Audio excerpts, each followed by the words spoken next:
Well, you can have your booze this festive season, but under very tight restrictions. This after President Cyril Ramaphosa announced restrictions on the sale of alcohol last night. Patricia Pillay is from the Beer Association of South Africa and joins us now to discuss this even further. Ms. Pillay, thank you for your time. Good morning to you. Your reaction to the measures introduced by the President. I mean, we know that we had moved from previously only buying or purchasing beverages until Thursday. We moved on to a Friday, then a weekend, but now we're back to only Mondays to Thursday until 6 p.m.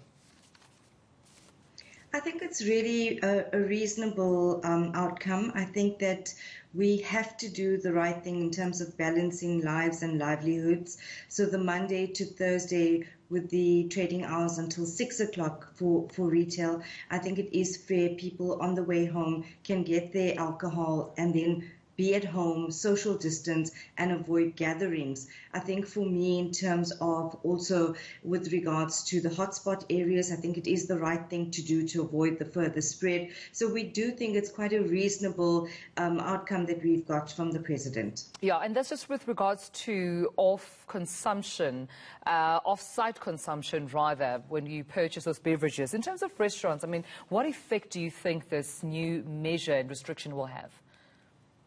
Well, look, right now the restaurants can close at 10 o'clock. I think that the curfew is now 11 o'clock. So it is still allowed to trade at least until a reasonable hour. I think at this point it is about balancing the lives and livelihoods. So for me, it is at least an earning that the waitrons can get. I think the businesses can still stay open. It is far better than actually being shut down as an industry. It is the busiest time of the year for the industry. And so for me, it is a reasonable request by the President.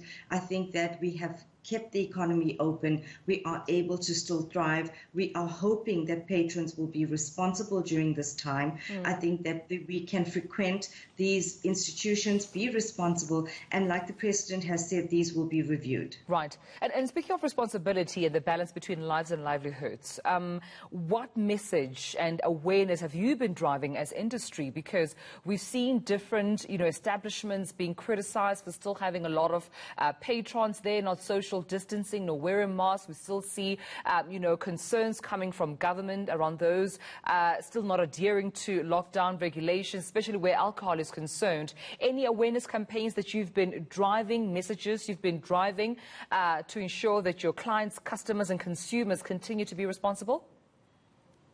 We take non-compliance extremely seriously, and the manufacturers of the large alcohol manufacturing companies have already sent notices out to all their customers to notify them that if their licenses are revoked because of a breach, they will stop supply to them.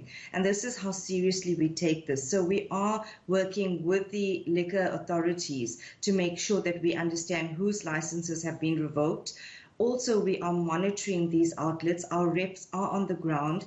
Training is being done as well in terms of COVID compliance. We've already donated large amounts of PPE, sanitizers, information booklets as well are going out and have been going out since the start of COVID. With regards to basic rules, things like don't share your bottles, don't share cigarettes, make sure that you're wearing your masks if you're not drinking your alcohol or if you're not eating, and making sure that you also report non-compliance. We set up a toll-free hotline number as well as an organization and as an association with the other associations to ensure that if you as a patron, as a citizen, find these outlets, it's not only up to us, it's also up to you to report these non-compliant outlets. Yeah, and just recently, I mean, talking about some of those illegal establishments, just yesterday we know that the police in Gauteng had closed down 9 illegal establishments with over 1,000 suspects, arrested there. Are you concerned at all that there might be illicit trade when it comes to beer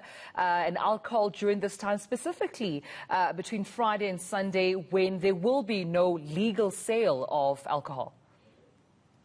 Well, this is the problem, that we've always had in terms of locking down this industry, is that people do not stop drinking. All that happens is that they go to the illicit market.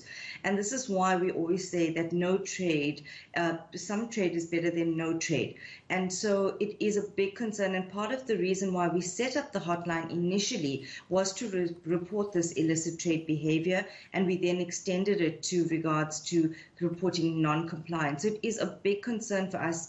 We have a working group dealing with this as well. And it is really to say, we have to stay open. Otherwise, all we do is just support this illicit market. We saw that this illicit market grew during the first lockdown. And once it's established, it does not shut down and it just continues. So what we're seeing now is just the initial lockdown impact that is just continuing. All right, Patricia Pillay, we'll leave it at that. Thank you so much for your time.